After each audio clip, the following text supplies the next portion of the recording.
Hello friends, आपल्या सर्वांची आवडती मालिका हळद रुसली कुंकू हसलं या मालिकेच्या आजच्या मंगळवार 6 जानेवारीच्या एपिसोडमध्ये आजपर्यंतचा सगळ्यात मोठा खुलासा झालाय. आपण पाहणार आहोत की दुष्यंत हा कृष्णाला कसा वाचवतो. दुष्यंतला मातीचा तिटकारा आहे आणि मातीला हात सुद्धा तो कधी लावत नाही, पण कृष्णाचा जीव वाचवण्यासाठी तो आपल्या हाताने खड्डा खणतो आणि कृष्णाला या खड्ड्यातून बाहेर काढतो, तिचा जीव वाचवतो. परंतु या मातीत हात घालताना, खड्डा खणताना दुष्यंतच्या लहानपणाच्या कटू आठवणी जाग्या होतात आणि तेव्हाच हा मोठा खुलासा होतो. काही दिवसांपूर्वीच आपण पाहिलं होतं की बाळजाबाई ही आढळरावांना धमकी देते की आढळराव, जर तुम्ही दुष्यंतला माझं सत्य सांगितलं तर तुमचा बाप कसा मेला हे मी दुष्यंतला सांगेल आणि मग तुमचं काय होईल हे लक्षात ठेवा. तेव्हा आढळराव खूप घाबरले होते आणि आज आढळरावांचा बाप म्हणजेच दुष्यंतचे आजोबा हे कसे मेले याचा खूप मोठा खुलासा झालाय. झालं असं की दुष्यंत हा 8-10 वर्षांचा लहान होता आणि त्याचे आजोबा हे त्याला घेऊन शेतामधून पळत होते आणि त्याच वेळेस गावातील काही माणसं तेथे आली. त्यांच्या हातामध्ये लाठ्या काठ्या होत्या. तेव्हा दुष्यंतच्या आजोबांनी दुष्यंतला लपायला सांगितलं. दुष्यंत लपून बसला आणि मग या गावकऱ्यांनी लाठ्या काठ्यांनी दुष्यंतच्या आजोबांना, आढळरावांच्या वडिलांना खूप मारहाण केली, बेदम मारहाण केली आणि त्यांना मारून टाकलं. दुष्यंतने आपल्या डोळ्यांनी हे पाहिलं होतं की त्याचे आजोबा हे असेच चिखल मातीत मरून पडले आहेत. तेव्हापासूनच दुष्यंतला या चिखल मातीचा तिटकारा आहे. मग गावकऱ्यांनी त्यांना का मारलं, यात आढळरावांचं काही दोष होता की बाळजाबाईचं काही कट कारस्थान होतं, हे जाणून घेण्यासाठी हा व्हिडिओ शेवटपर्यंत नक्की पहा. तर फ्रेंड्स, आजच्या एपिसोडच्या सुरुवातीलाच स्वाती गाय दुष्यंतला त्या ठिकाणी घेऊन जात असते जेथे गुंडांनी, बाळजाबाईच्या मारेकऱ्यांनी कृष्णाला पुरलेलं असतं आणि दुष्यंत स्वातीच्या मागे जीवाच्या आकांताने धावत असतो. तर इकडे बाळजाबाई ही आढळरावांना धमकी देत असते. आढळराव, झाली का बोलती बंद? जर तुम्ही माझं सत्य दुष्यंतला सांगितलं ना तर मी तुमचा बाप कसा मेला हे दुष्यंतला सांगणार. तुमच्या बापाच्या मरणाची फाईल मी अजून सुद्धा जपून ठेवली आहे. मग तुमचं काय होईल हे लक्षात ठेवा. आढळराव खूप घाबरतात, दुःखी होतात आणि बाळजाबाईला म्हणतात, बाळजा, काही काही गोष्टी या पुरलेल्या आहेत ना, त्या तशाच राहू दे, त्यांना उकरून बाहेर काढू नकोस. तर बाळजाबाई म्हणते, आता कशी बोलती बंद झाली? मग माझं जे सत्य पुरलेलं आहे ना ते सुद्धा तसंच राहू द्या, ते कधीच बाहेर येऊ देऊ नका. आणि मी बाळजा बाळजा, माझ्या विरुद्ध उभं राहण्याची कधीच हिंमत करायची नाही, नाहीतर जो माझ्या विरुद्ध उभा राहतो ना तो संपून जातो, कायमचा बर्बाद होतो. आढळराव खूप चिडतात आणि म्हणतात, बाळजा, हा तुझा गैरसमज आहे आणि दुष्यंत नक्कीच कृष्णाला शोधून आणणार, माझा त्याच्यावर पूर्ण विश्वास आहे. तू कितीही कटकारस्थानं केली ना तरी कृष्णाचं काहीच वाकडं करू शकत नाही, एवढं मात्र नक्की. बाळजाबाई खूप चिडते आणि म्हणते, आढळराव, मी बाळजाबाई आहे, बाळजाबाई, आणि बाळजा हे एका वादळाचं नाव आहे. असं वादळ जे सगळं काही बर्बाद करून टाकतं, नुसतं नाबूद करून टाकतं. त्यामुळे या बाळजाबाई समोर येण्याची कुणी हिंमत करत नाही. बाळजाबाई असं वादळ आहे जे वादळ या गावात नाही तर अख्ख्या पंचक्रोशीत घोंगावतं आणि तिच्यासमोर कुणीच टिकू शकत नाही. म्हणजे एखाद्या राक्षसासारखा या बाळजाबाईला अहंकार झालेला असतो की ती काहीही करू शकते आणि तिच्यासमोर कुणीच टिकू शकत नाही. पैशाचा, सत्तेचा तिला माज असतो. सगळ्यांचं सत्य तिला माहिती आहे, प्रत्येकाची रहस्य तिला माहिती आहे. त्यामुळे प्रत्येकाला ब्लॅकमेल करून त्याला गप्प कसं बसवायचं हे बाळजाबाईला चांगलंच कळून चुकलंय. आणि आता आढळरावांच्या वडिलांचा मृत्यू कसा झाला, दुष्यंतच्या आजोबांचा मृत्यू कसा झाला हे रहस्य तिला माहीत असल्यामुळे ती आढळरावांना सुद्धा ब्लॅकमेल करतीये. तर इकडे दुष्यंत हा स्वातीच्या मागे जीवाच्या आकांताने धावत असतो आणि स्वाती त्या ठिकाणी येऊन पोहोचते जेथे या गुंडांनी कृष्णाला खड्ड्यात पुरलेलं असतं. ती तिथेच घुटमळू लागते. दुष्यंत तेथे पोहोचतो आणि त्याला विचार पडतो की नेमकी कृष्णा कोठे? तो आजूबाजूला सगळीकडे पाहतो, कृष्णा कृष्णा असं ओरडतो, परंतु कृष्णा त्याला कुठेच दिसत नाही. तो स्वातीला विचारतो, ए स्वाती, कुठे माझी कृष्णा? तू तर मला इथे आणलं, पण कृष्णा कोठेच दिसत नाहीये.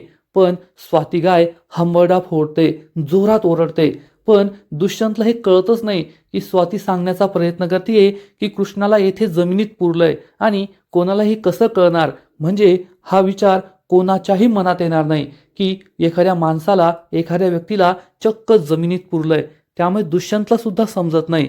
दुष्यंत स्वाती गायला म्हणतो, स्वाती ऐक ना, मी काय कृष्णा नाहीये, मला तुझी भाषा नाही कळत, मला आणखीन काहीतरी क्लू दे, नेमकी कुठे कृष्णा. स्वाती ही जमीन तोंडाने उकरण्याचा प्रयत्न करते, पण दुष्यंतला काहीच समजत नाही. तेवढ्यात दुष्यंतला या मातीच्या ढिगाऱ्यावर कृष्णाची इयरिंग सापडते, जी इयरिंग त्याने आत्ताच न्यू इयर पार्टीमध्ये कृष्णाला गिफ्ट केली होती. दुष्यंतला समजतं की कृष्णा येथेच कुठेतरी आहे आणि स्वातीने आपल्याला योग्य ठिकाणी आणलंय. तो सगळीकडे पाहतो, पण कृष्णा त्याला कोठेच दिसत नाही. तो विचारतो, ए स्वाती सांग ना, कुठे माझी कृष्णा, मला खूप भीती वाटतीये, कुठे असेल ती. तेवढ्यात दुष्यंतला दिसतं की आजूबाजूच्या जमिनीपेक्षा येथील जमीन आत्ताच उकरलेली दिसतीये आणि हा उंचवटा आहे. आणि दुष्यंतच्या लक्षात येतं की नक्कीच कृष्णाला येथे कुणीतरी खड्ड्यात पुरलंय. आणि हा विचार करून दुष्यंतला जबर धक्काच बसतो, त्याच्या पायाखालची जमीनच सरकते. तो म्हणतो, ए स्वाती, माझी कृष्णा येथे का. अरे देवा, तो खूप घाबरतो. कृष्णाला चक्क कुणीतरी जमिनीत पुरलंय हा विचारच त्याला सहन होत नाही आणि त्याला जबर धक्का बसतो. तो आजूबाजूला आवाज देतो, ए कुणी आहे का, पण तेथे कुणीच नसतं. आपल्या सगळ्यांना माहिती आहे की दुष्यंतला मातीचा तिटकारा आहे. अंगाला माती लागलेली, चिखल लागलेलं त्याला सहन सुद्धा होत नाही. तो कधीही हाताला माती लावू देत नाही. आणि आता कृष्णा या खड्ड्यात पुरलीये, ती जमिनीत आहे. तेव्हा दुष्यंतला तिला या जमिनीतून काढणं, खड्ड्यातून बाहेर काढणं खूपच अवघड आहे, एवढं मात्र नक्की. तर इकडे आढळराव हे मंदिरासमोर येतात, देवीआई समोर उभे राहतात आणि देवीआईला म्हणतात, देवीआई, अख्ख्या ब्रह्मांडावर तुझी सत्ता आहे, परंतु या घरात मात्र त्या बाळजाबाईची सत्ता आहे.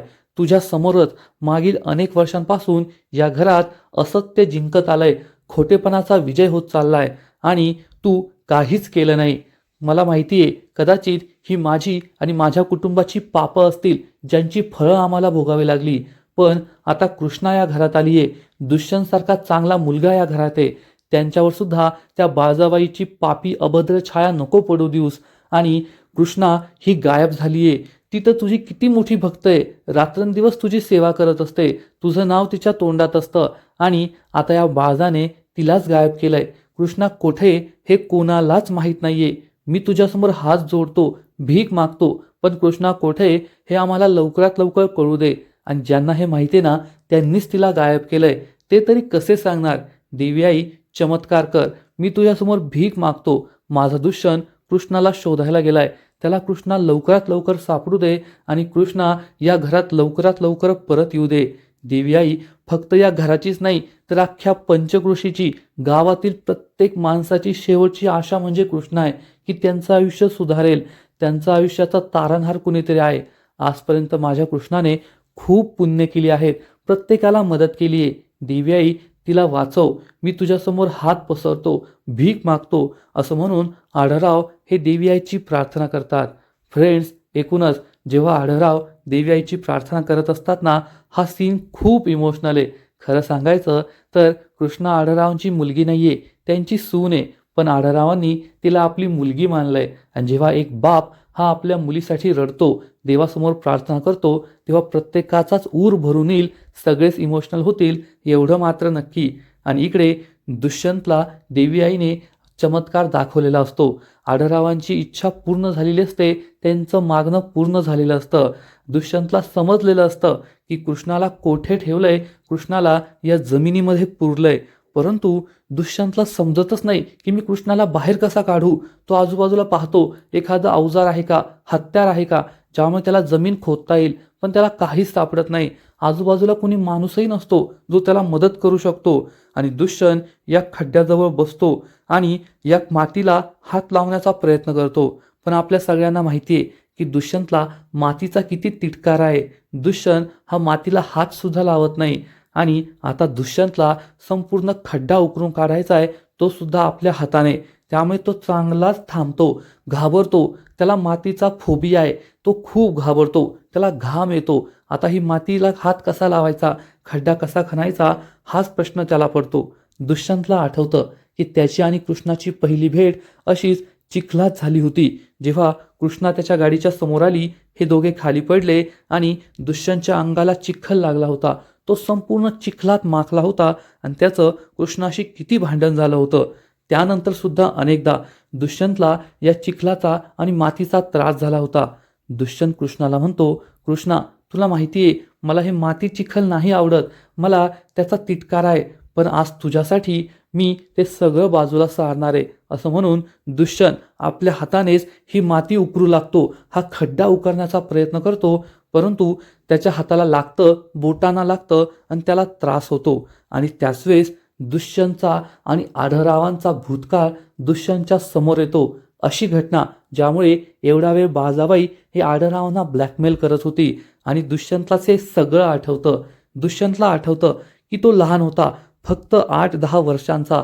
तेव्हा तो आणि त्याचे आजोबा म्हणजेच आढळरावांचे वडील हे दोघे शेतातून पळत होते. त्यांच्या मागे काही गावकरी लागले होते आणि आढळराव हे लहानशा दुष्यंतला लपायला सांगतात. दुष्यंत लपून बसतो आणि त्याच वेळेस काही गावकरी तेथे येतात. त्यांच्या हातामध्ये लाठ्या काठ्या असतात आणि हे गावकरी चक्क आढळरावांच्या वडिलांवर, दुष्यंतच्या आजोबांवर हल्ला करतात. दुष्यंतचे आजोबा खाली पडतात आणि मग हे लाठ्या काठ्यावाली माणसं दुष्यंतच्या आजोबांना बेदम मारहाण करतात. त्यांच्या डोक्यात, पाठीत, संपूर्ण अंगावर लाठ्यांचा वर्षाव करतात आणि चक्क त्यांना लाठ्यांनी ठेचून मारतात. आणि लहानसा दुष्यंत हे सगळं पाहत असतो. आढळरावांच्या वडिलांना मारल्यानंतर हे गावकरी तेथून निघून जातात. दुष्यंत बाहेर येतो आणि आजोबांना हात लावतो. आजोबा उठाना, आजोबा उठाना, आणि तो रडत असतो. म्हणजेच हाच आहे दुष्यंत आणि आढळरावांचा भूतकाळ, जेथे आढळराव, दुष्यंत हे गावचे पाटीले, पंचक्रोशीचे सरपंच आहेत, गावातील सगळ्यात मोठं प्रस्थ, सगळ्यात श्रीमंत व्यक्ती, आणि आढळरावांच्या वडिलांनाच गावकऱ्यांनी लाठ्यांनी ठेचून मारलं होतं, बेदम मारहाण केली होती. मग नेमकं असं काय घडलं होतं की गावकऱ्यांनी असं केलं, याचा खुलासा तर येत्या काही एपिसोडमध्ये नक्कीच होईल. परंतु हाच तो क्षण होता जेव्हा दुष्यंतला मातीचा तिटकारा झाला होता. कारण दुष्यंतचे आजोबा हे मातीत चिखलात पडले होते आणि तेथेच त्यांचा जीव गेला होता.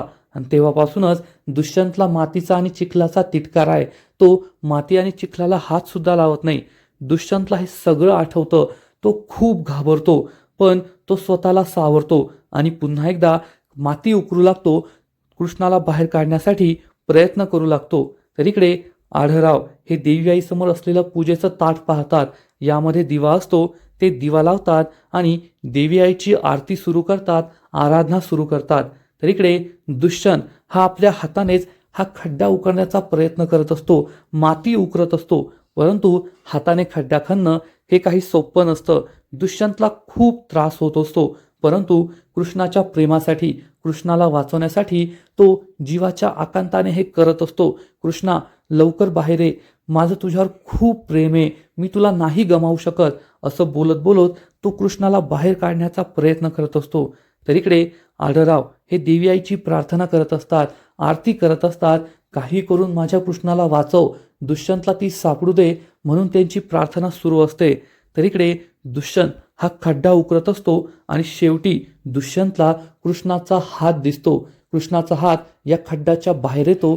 तेव्हा दुष्यंतला समजतं की त्याला जी शंका होती ती शंका खरी आहे आणि याच खड्ड्यामध्ये त्या गुंडांनी कृष्णाला पुरलंय.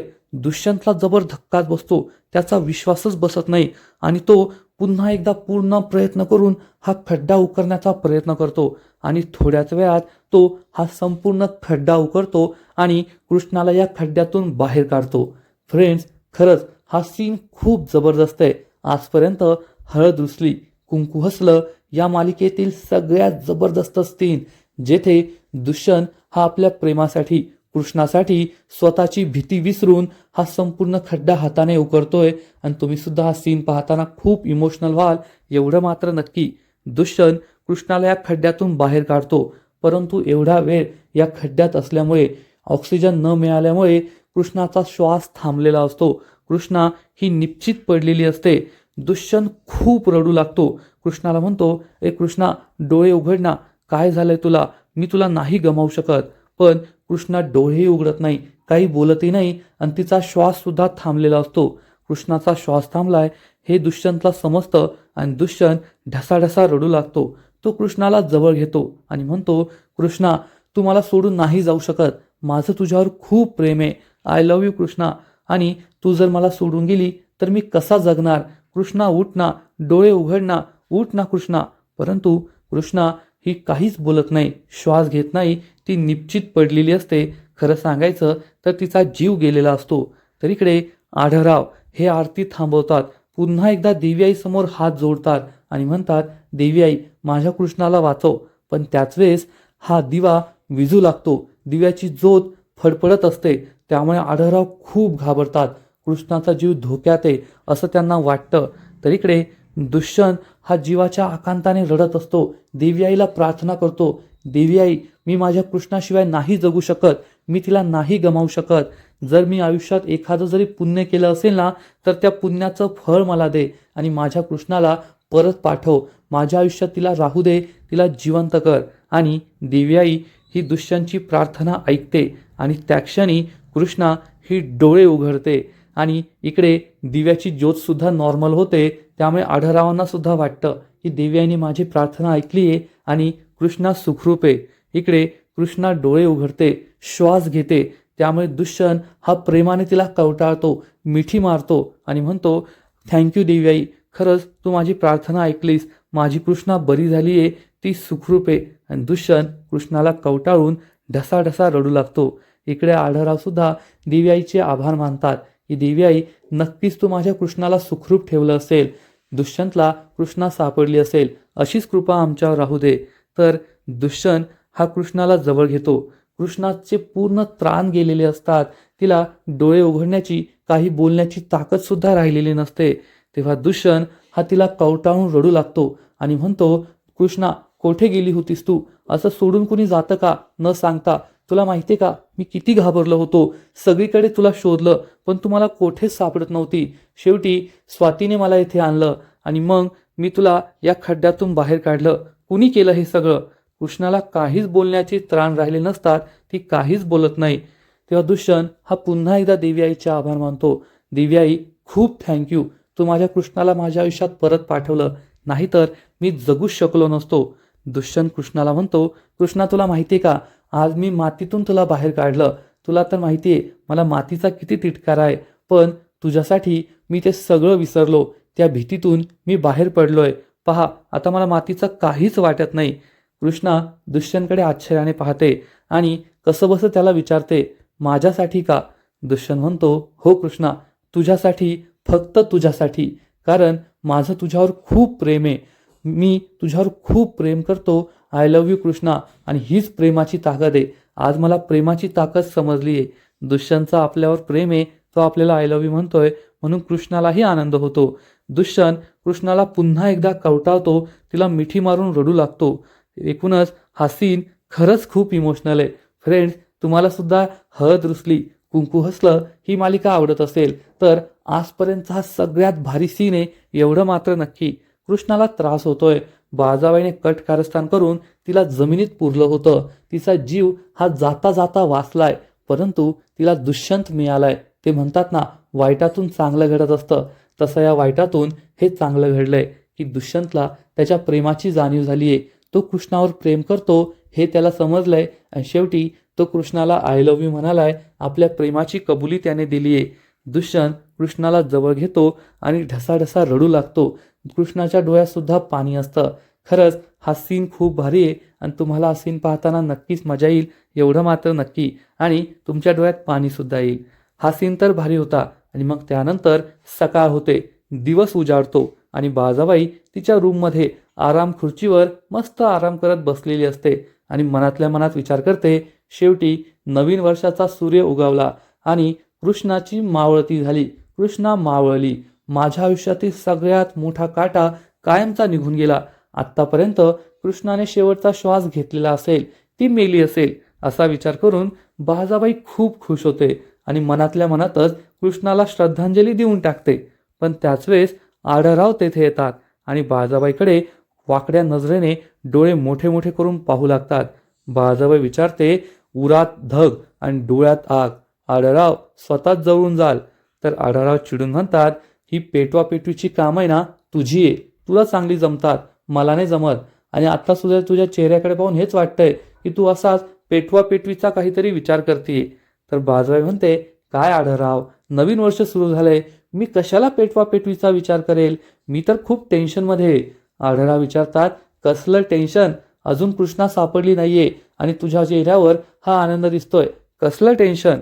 तर बाजाबाई चिडून म्हणते, आता ती कृष्णा सापडली नाहीये तर मी तिला शोधायला जाऊ का गावभर, तुम्हाला शोधता येत नाही का, तुमची तर लाडकी सून आहे ना, आणि मी रात्रीच तिला शोधलं, आता ती कोठे गेली असेल, स्वतःहून गेली काय, मला काय माहीत, तुम्ही माझ्यावर कशाला आरोप लावताय.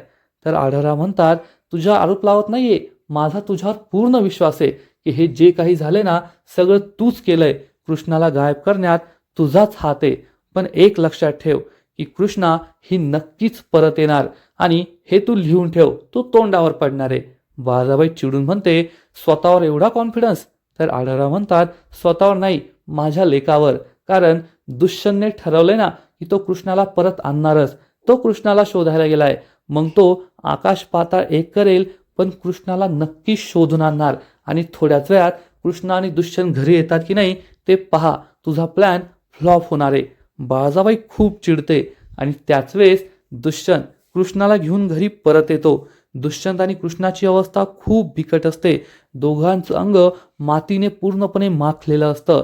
कृष्णाचे तर त्राणच गेलेले असतात, तिला उभं राहायला सुद्धा जमत नाही. दुष्यंतने तिला आधार दिलेला असतो. आणि त्याच वेळेस दुष्यंत आणि कृष्णा घरी परत येतात आणि दुष्यंत आई आई अशी हाक मारतो. बाळासाबाई आणि आढळराव ते ऐकतात.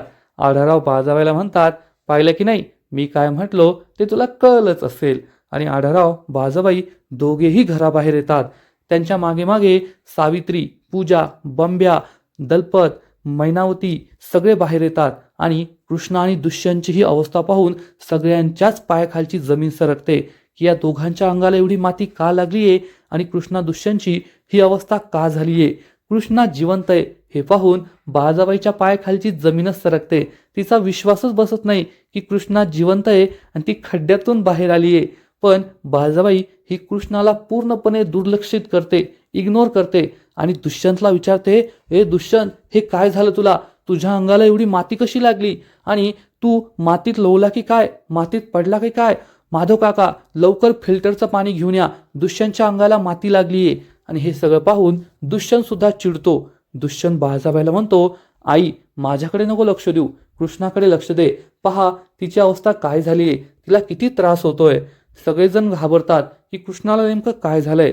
आणि मग बाळासाबाई ही कृष्णाचा खोटा खोटा आळा आणते. कृष्णासमोर मला तुझी खूप काळजी आहे असं दाखवते आणि म्हणते, कृष्णे काय झालंय तुला, एवढी माती कशी लागली तुला, कोठे पडलीस तू, आणि रात्री पार्टीतून अचानक गायब कशी झाली, सांग ना. पण कृष्णाला काहीही सांगण्याची ताकदच नसते, ती काहीच बोलत नाही. तेव्हा दुष्यंत सगळ्यांना सांगतो की कुणीतरी कृष्णाला जमिनीत पुरलं होतं खड्डा खणून. हे ऐकून बाळासाबाई खूप मोठा धक्का बसल्याचं नाटक करते. तर आढळराव, भक्ती या सगळ्यांच्या पायाखालची जमीनच सरकते. त्यांना मोठा धक्काच बसतो, कारण कुणीतरी कृष्णाला खड्डा खणून जमिनीत पुरलं होतं यावर कोणाचाच विश्वास बसत नाही. आजपर्यंतचे छोटे मोठे प्लॅन होत होते, पण एवढा मोठा प्लॅन कुणीतरी कृष्णाचा जीव घेण्याचा प्रयत्न केलाय, त्यामुळे सगळ्यांनाच मोठा धक्का बसतो. दुष्यंत झालेला सगळा प्रकार सांगतो की काल रात्री जेव्हा तो कृष्णाला शोधायला बाहेर पडला तेव्हा स्वातीने त्याचा रस्ता अडवला आणि स्वाती त्याला त्या ठिकाणी घेऊन गेली जेथे कृष्णाला पुरलं होतं. आणि मग दुष्यंतने स्वतःच्या हाताने हा खड्डा खणला आणि कृष्णाला या खड्ड्यातून बाहेर काढलं आणि मग कृष्णाचा जीव वाचला. हे सगळी असलियत ऐकून सगळ्यांनाच जबर धक्का बसतो. पण बाळासाबाई मात्र खूप चिडते, कारण कृष्णाविरुद्ध आजपर्यंतचा सगळ्यात मोठा प्लॅन तिने बनवला होता, कृष्णाला कायमचा या जगातून घालवण्याचा, तिच्या आयुष्यातून कायमचा दूर करण्याचा. पण तिचा हा प्लॅन सुद्धा अयशस्वी झाला. म्हणून बाळासाबाई कृष्णाकडे रागारागाने पाहत असते. पण दुष्यंतला मात्र माहीत नसतं की हे सगळं करणारी बाळासाबाईचे. तर फ्रेंड्स, एकूणच आजचा एपिसोड खूप भारी होता. दुष्यंत आणि कृष्णाचं एकमेकांवरचं प्रेम आज पुन्हा एकदा जिंकलंय आणि बाळासाबाईचं कट कारस्थान पुन्हा एकदा हरलंय. आजचा एपिसोड तर भारी होता, त्याचबरोबर आपल्याला आढराव आणि दुष्यंतच्या आयुष्यातील एक मोठं सत्य कळलंय, त्यांच्या भूतकाळाचं एक मोठं रहस्य समोर आलंय एवढं मात्र नक्की. पण ते अजून आपलं अर्धवटच कळलंय. आढळरावांच्या वडिलांना गावकऱ्यांनी का मारलं होतं आणि यामागे आढळरावांचं एखादं पाप होतं की बाळजाबाईचं कटकारस्थान, हे आपल्याला अजून कळायचं बाकी आहे. आजचा एपिसोड तर भारी होता, परंतु या मालिकेचा पुढील एपिसोड आणखीन भारी असणार आहे. पुढील एपिसोडमध्ये आपण पाहू की दुष्यंत हा बाळजाबाई आणि घरातील सगळ्यांना सांगेल की माझं कृष्णावर खूप प्रेम आहे आणि आता आम्ही सुखाचा संसार करणार आहोत. हे ऐकून बाळजाबाई आणि पूजाच्या पायाखालची जमीनच सरकेल आणि मग पूजा ही सावित्रीला सांगणार की मी दुष्यंत आणि कृष्णाचा सुखी संसार होऊ देणार नाही, मी त्यांचा संसार नक्कीच बर्बाद करणार असा निश्चय ती करेल. तर इकडे दुष्यंत हा कृष्णाची काळजी घेईल, तिला चांगलं तयार करून देईल आणि मग कृष्णा ही बाळजाबाईला शेवटची वॉर्निंग देणार की आता खूप झालं, आज मी तुमचं सत्य दुष्यंतला सांगूनच राहणार. त्यामुळे बाळजाबाईला खूप भीती वाटेल. मग आता पुढे काय होईल हे पाहणं तर खूप इंटरेस्टिंग असणार आहे. तर फ्रेंड्स, तुम्हाला सुद्धा आजचा एपिसोड आवडलाय ना, नक्कीच कमेंट करून सांगा. आणि हळद रुसली कुंकू हसलं या मालिकेचे असेच नवीन नवीन अपडेट्स सर्वात आधी जाणून घेण्यासाठी व्हिडिओला लाईक करा, शेअर करा, चॅनलला सबस्क्राईब करून बेल आयकॉनवर क्लिक करा. म्हणजे या मालिकेचे नवीन नवीन एपिसोड, नवीन नवीन अपडेट तुम्हाला सर्वात आधी पाहायला मिळतील. खूप खूप खूप धन्यवाद.